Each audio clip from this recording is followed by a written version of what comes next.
Hello students, welcome back. This is Manish Pawar and you are watching CBL। तो चलिए start करते हैं आगे। क्वेश्चन नंबर 11 करिए रीड। क्या कहता है? Prove that the parallelogram. ध्यान से समझ के सिर्फ मीनिंग समझिएगा, क्वेश्चन आसान है। Prove that the parallelogram circumscribing a circle is a rhombus. बहुत अच्छा question, very important question and believe me very easy question, very very easy. जो उन्होंने बोला वो डायग्राम ड्रॉ कर दो। Prove that parallelogram circumscribing a circle. किसी circle को सर्कमस्क्राइब कर रहा है आपका parallelogram. Let us take this parallelogram. इसके अंदर क्या है? आपका सर्कल है। तो सर्कल मैंने ड्रॉ कर दिया। थोड़ा सा एडजस्ट कर लेना, थोड़ा सीधा नहीं बनेगा, जैसा बना है मैनेज करना। ये हो गया अपना सर्कल हो गया। Okay, let us name this. Naming कर लो इसको ABCD। वो जो सर्कल पे जहाँ पे कट कर रहा है उसी पे अपना नेमिंग कर लो। कुछ भी ले लो, ये कलर ले लो, ये वाला पॉइंट है आपका, ये वाला, ये P ले लो, ये है आपका, ये Q ले लो, ये आपका R ले लो, और जो यहाँ पे कट हुआ इसे S ले लो। ठीक है, डन सर। ये बताना है कि जो पैरेललोग्राम है circumscribe a circle is a rhombus, की एक रोम्बस भी है। हमने प्रॉपर्टीज तो पढ़ी हुई है कि पैरेललोग्राम रोम्बस हो सकता है, बट इसे प्रूव करना है। अंदर सर्कल है, बाहर आपका पैरेललोग्राम है, ये एक रोम्बस है। Parallelogram is a rhombus. How? थोड़ा सा प्लीज सोचो, टेक फ्यू सेकंड्स। कुछ माइंड में आता है तो अप्लाई करो, अदरवाइज तो मैं आपको समझाऊंगा ही। सोचो जरा कि पैरेललोग्राम रोम्बस कैसे हो सकता है, क्या प्रॉपर्टीज हमें निकालनी पड़ेंगी जिससे पैरेललोग्राम हमारा रोम्बस बन जाए। सोचो। प्रॉपर्टीज पैरेललोग्राम की ही यूज होंगी स्टार्टिंग से, क्योंकि ये तो पहले से बोल दिया वो पैरेललोग्राम है, तो we will be using the properties of parallelogram itself. देखो करते हैं फिर।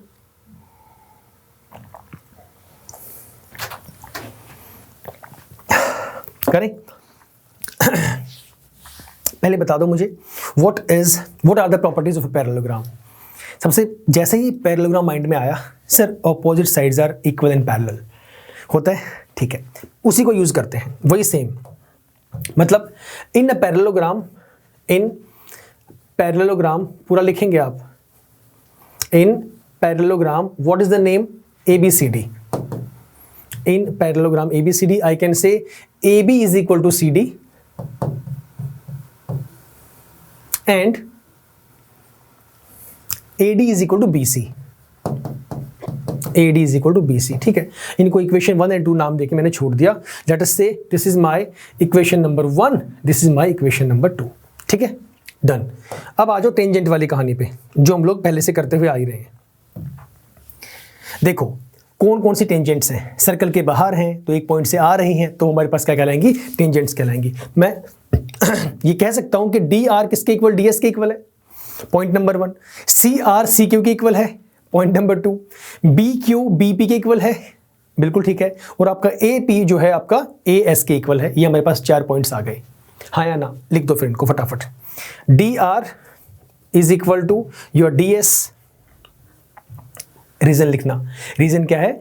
आपका टेंजेंट्स, वही जो प्रॉपर्टी पीछे से यूज करते हुए आ रहे हैं। From an external point tangent to a circle are equal. DR is equal to DS। दूसरा CR is equal to CQ। Put कर दो, CR is equal to CQ। Similarly BQ is equal to BP। BP लिख दो, एक ही बात है। BP is equal to BP।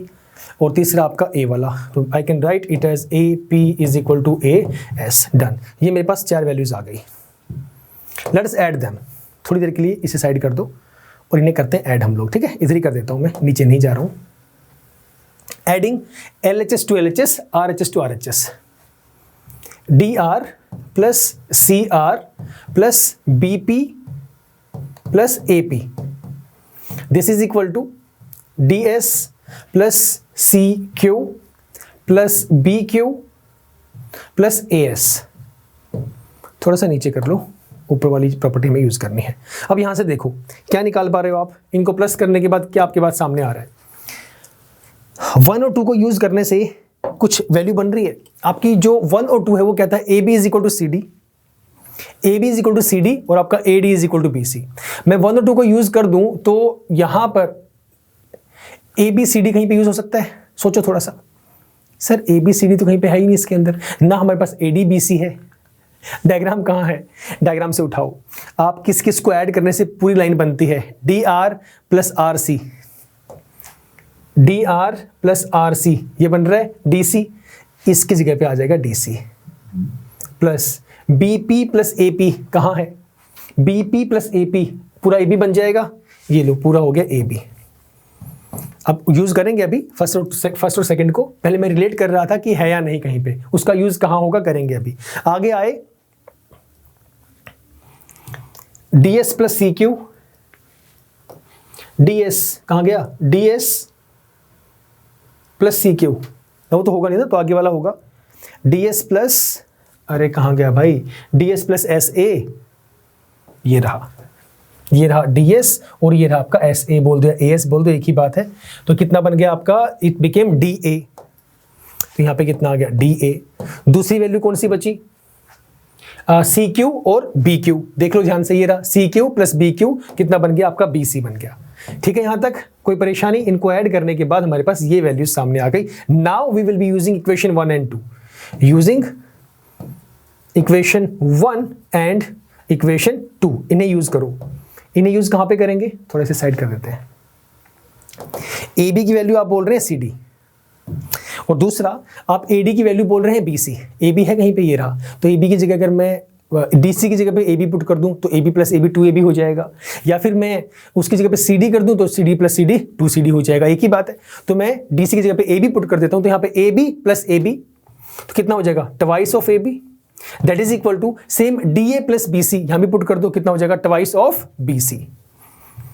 ठीक है सर, यहां से 2 से 2 कट हो सकता है, तो मैं ये कह सकता हूं कि AB की वैल्यू BC के इक्वल आ गई। Equation number 3। सर स्टार्टिंग में बोल दिया using the parallelogram AB is equal to CD, ठीक है मान ली मैंने आपकी बात। फिर आपने बोल दिया AD is equal to BC, ये भी हमें याद था, ये भी मान ली आपने। फिर ये समझाया कि भाई using the property of your tangent, जो एक्सटर्नल पॉइंट से हम लोग टेंजेंट ड्रॉ करते हैं, दोनों वैल्यूज इक्वल होती हैं, ये भी हमने मान ली, हमें ये भी पता था, आपने समझाया था। तो ये चारों पॉइंट्स आ गए। ठीक है, आपने LHS को LHS में प्लस किया, RHS में RHS किया, ये भी ठीक है, समझ में आ गया। आपने कंबाइन करके साइड्स निकाल दी, DR प्लस CR, DC बन गया, ये आपका AB बन गया। सिमिलरली ये दोनों करके DA आ गया और आपका BC आ गया, ये भी समझ में आ गया। उसके बाद आपने यूज किया इक्वेशन 1 और इक्वेशन 2 को। यूजिंग बोथ द इक्वेशंस हमारे पास वैल्यू आई, यहां पे AB प्लस AB 2AB हो गया और BC प्लस BC 2BC हो गया। इक्वेशन 1 और 2 को यूज कर लिया, 2 से 2 कट हो गया, AB is equal to BC आ गया। इससे साबित क्या हुआ? AB is equal to BC आने से हम ये कैसे प्रूव करेंगे कि इट इज अ रोम्बस? अरे भाई वैल्यूज आ तो गई सारी की सारी। पहले AB is equal to CD है, ABCD कहां पे है?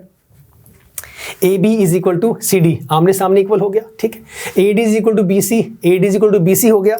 और यहां क्या वैल्यू है? AB is equal to BC, कहां गया? AB is equal to BC, मतलब चारों ही तो इक्वल हो गई। पैरेललोग्राम में हमने ये नहीं कहा था कि ऑल आर इक्वल, वहां पे क्या कहा था? ऑपोजिट आर इक्वल, यही बात थी ना। आपने इन तीनों को यूज किया, इक्वेशन 1 और 2 और 3 को यूज करके देखो, ABCD ठीक है, ADBC भी ठीक है। यहां से क्या आ गया? AB is equal to BC। Diagram तो वही है ना, शेप तो वही है ना। एंड में पता लगा कि भाई AB is equal to BC भी है, तो मतलब इनडायरेक्टली क्या हो गया? आपकी AB BC CD D ये सारी की सारी क्या आपस में इक्वल है। So this is a rhombus. यही तो प्रूव करना था। क्या नया किया? पुरानी प्रॉपर्टीज यूज की, टेंजेंट वाली प्रॉपर्टी यूज की, मैंने कुछ नया बताया ही नहीं आप लोगों को, आपको पहले से पता थी ये चीजें।